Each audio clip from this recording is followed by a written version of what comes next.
बहुत ही निंदनीय घटना है और शब्द नहीं है निंदा करने के लिए।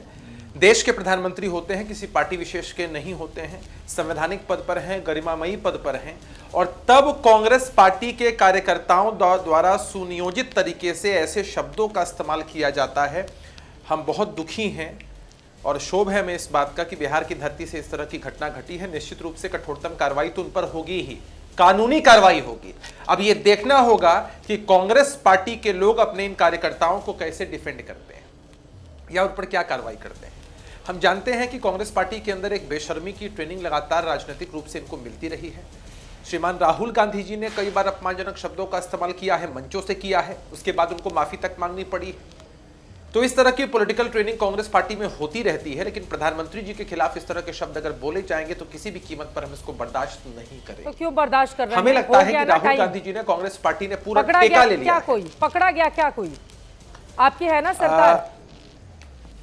ऐसा है चित्रा जी कि आपका जो आक्रोश दिख रहा है प्रशासन पर या सरकार की कार्यशैली पर, मैं आपको आश्वस्त कर देना चाहता हूं। उस वीडियो में ट्रेस कर रहे हैं, प्रशासन के लोग उसमें लगे हुए हैं, और जिन लोगों ने भी ऐसे शब्दों का इस्तेमाल किया है उनको ट्रेस करके पकड़ा जाएगा। कहीं मॉब में भी कोई गड़बड़ी इस बिहार के अंदर करता है ना। भी कल परसों अटल पथ पर आगजनी की घटना हुई, 62 लोगों की गिरफ्तारी हो चुकी है वहां। तो इस मामले में भी गिरफ्तारी होगी और कार्रवाई होगी।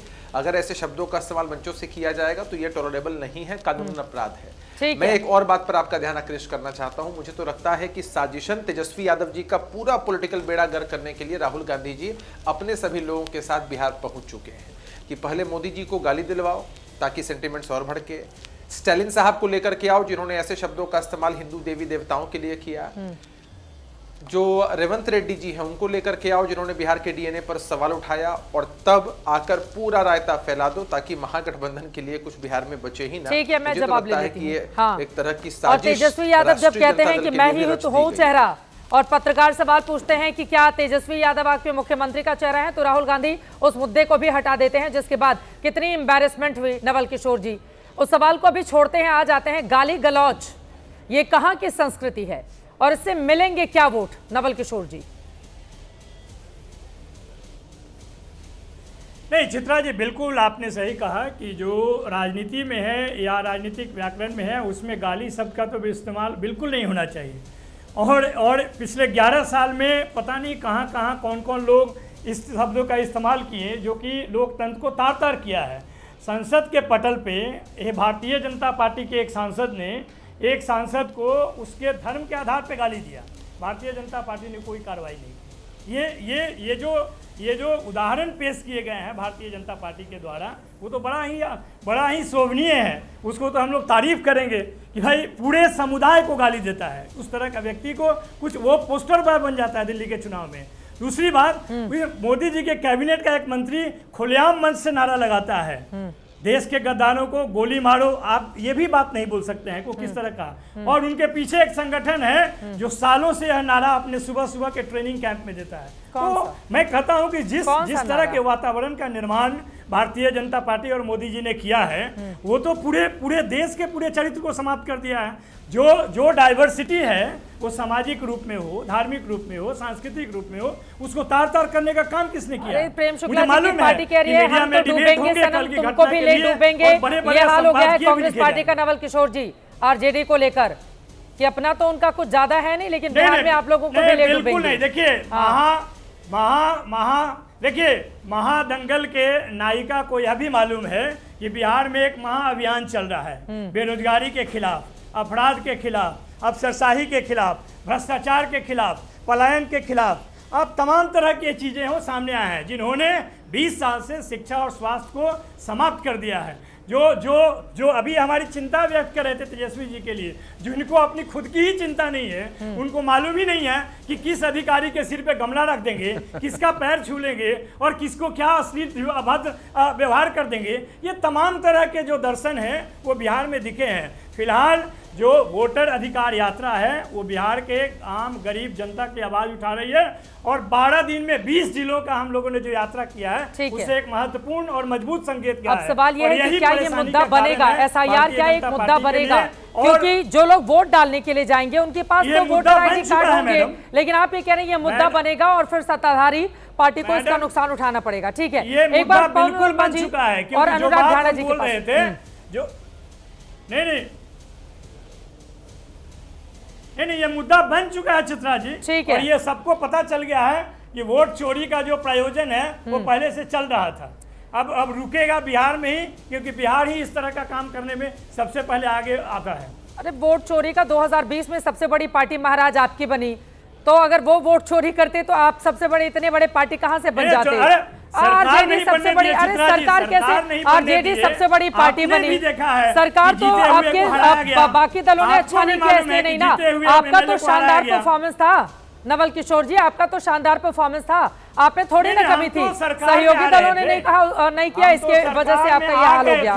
ठीक है, अब मैं आ जाता हूँ पवन वर्मा जी के पास। और उन्होंने हम तो सरकार में आ गए थे 12 बजे के बाद, उन्होंने जो षड्यंत्र किया आपने भी देखा होगा। हाँ, पवन वर्मा जी अब सीधे आपके पास आते हुए, ये जो नफरती बयान है, जिस तरह की भाषा का इस्तेमाल किया गया है आज मंच से, उसको हम सुना नहीं सकते, और मैंने पूरा ऑडियो वीडियो सुना है, वो शर्मिंदगी से भर देने वाला है।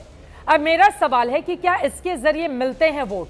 और मेरा दूसरा सवाल इसी से जुड़ा हुआ, क्योंकि आपके जनसुराज के मुखिया प्रशांत किशोर का भी बयान आए हैं, वो कह रहे हैं अगर मुसलमानों का साथ मिल जाए तो बिहार में नीतीश बीजेपी को तो हराएंगे ही, 2 साल बाद यूपी में योगी को भी ठोक देंगे।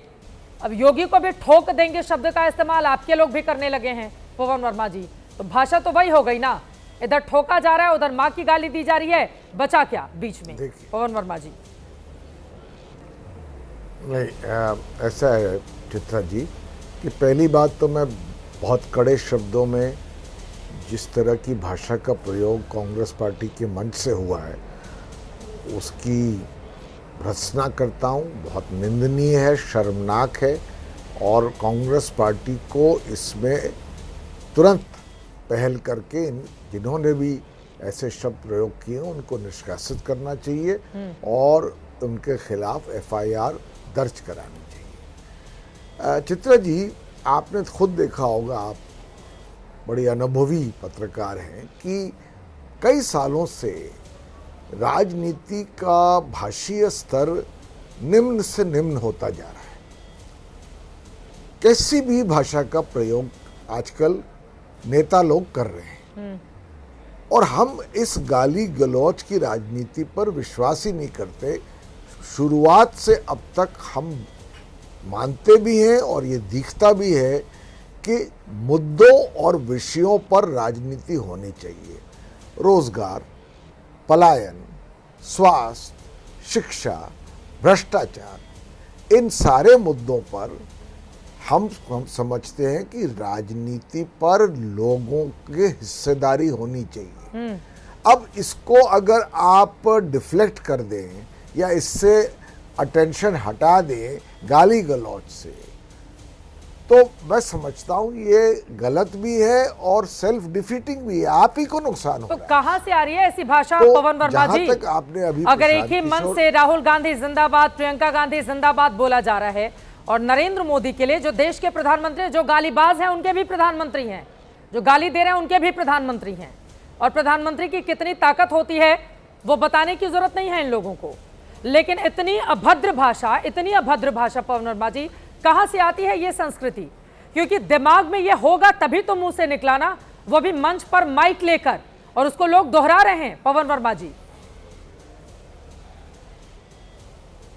एक जमाना था चित्रा जी, और आप इस पर जरा सा हमें सबको गहन चिंतन करना है।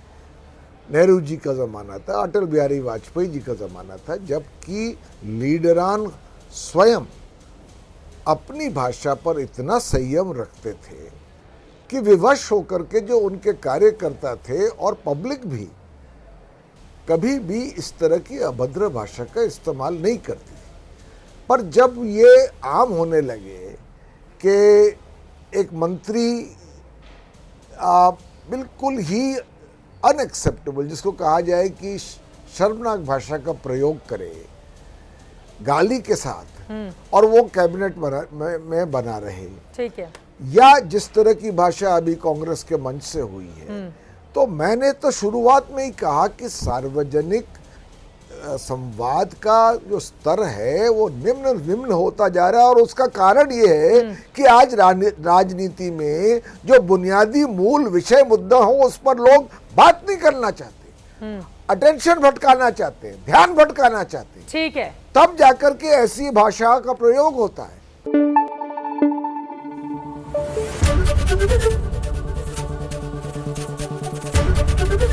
एबीपी न्यूज आपको रखे आगे।